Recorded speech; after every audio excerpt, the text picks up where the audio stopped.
ಮೇ 11 ಭಾರತಕ್ಕೆ ಅತ್ಯಂತ ಹೆಮ್ಮೆಯ ದಿನವಾಗಿದೆ. ಆ ದಿನದ ವಿಶೇಷತೆಗಳು ಇಲ್ಲಿವೆ ಸ್ನೇಹಿತರೆ. ಭಾರತದಲ್ಲಿನ ವಿಶೇಷತೆಗಳು: ರಾಷ್ಟ್ರೀಯ ತಂತ್ರಜ್ಞಾನ ದಿನ, ಇಂಟರ್ನ್ಯಾಷನಲ್ ಟೆಕ್ನಾಲಜಿ ಡೇ. 1998ರ ಮೇ 11ರಂದು ರಾಜಸ್ಥಾನದ ಪೋಖ್ರಾನ್ನಲ್ಲಿ ಭಾರತವು ಯಶಸ್ವಿಯಾಗಿ ಪರಮಾಣು ಪರೀಕ್ಷೆಗಳನ್ನು ನಡೆಸಿತು. ಈ ಸಾಧನೆಯ ನೆನಪಿಗಾಗಿ ಪ್ರತಿ ವರ್ಷ ಈ ದಿನವನ್ನು ಆಚರಿಸಲಾಗುತ್ತದೆ. ಅದೇ ದಿನ ಭಾರತದ ಮೊದಲ ಸ್ವದೇಶಿ ವಿಮಾನ ಹಂಸ-3 ಹಾರಾಟ ನಡೆಸಿತ್ತು ಮತ್ತು ತ್ರಿಶೂಲ್ ಕ್ಷಿಪಣಿಯ ಯಶಸ್ವಿ ಪರೀಕ್ಷೆಯೂ ನಡೆದಿತ್ತು. ಅಪರ ಏಕಾದಶಿ: ಧಾರ್ಮಿಕವಾಗಿ 2026ರ ಮೇ 11ರಂದು ಅಪರ ಏಕಾದಶಿ ಆಚರಣೆ ಇರುತ್ತದೆ.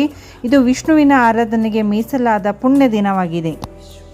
ಜಾಗತಿಕ ವಿಶೇಷತೆಗಳು: ಇಚ್ಛೆಯ ಆಹಾರ ಸೇವಿಸುವ ದಿನ, eat what you want day.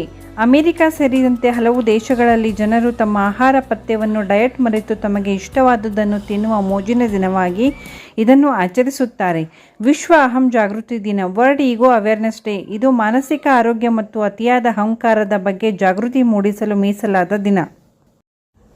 ಇತಿಹಾಸದ ಪುಟಗಳಲ್ಲಿ ಮೇ 11 ಡೀಪ್ ಬ್ಲೂ ಸಾಧನೆ. 1997 IBMನ ಡೀಪ್ ಬ್ಲೂ ಎಂಬ ಕಂಪ್ಯೂಟರ್ ಚೆಸ್ ಚಾಂಪಿಯನ್ ಗ್ಯಾರಿ ಕಾಸ್ಪರೋವ್ ಅವರನ್ನು ಸೋಲಿಸುವ ಮೂಲಕ ಇತಿಹಾಸ ನಿರ್ಮಿಸಿತು.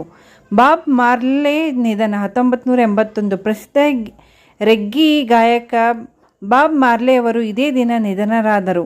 ಸೋಮನಾಥ ದೇವಾಲಯ. 1951 ಗುಜರಾತ್ನ ನವೀಕರಿಸಿದ ಸೋಮನಾಥ ದೇವಾಲಯವನ್ನು ಅಂದಿನ ರಾಷ್ಟ್ರಪತಿ ಡಾಕ್ಟರ್ ರಾಜೇಂದ್ರ ಪ್ರಸಾದ್ ಅವರು ಲೋಕಾರ್ಪಣೆ ಮಾಡಿದರು.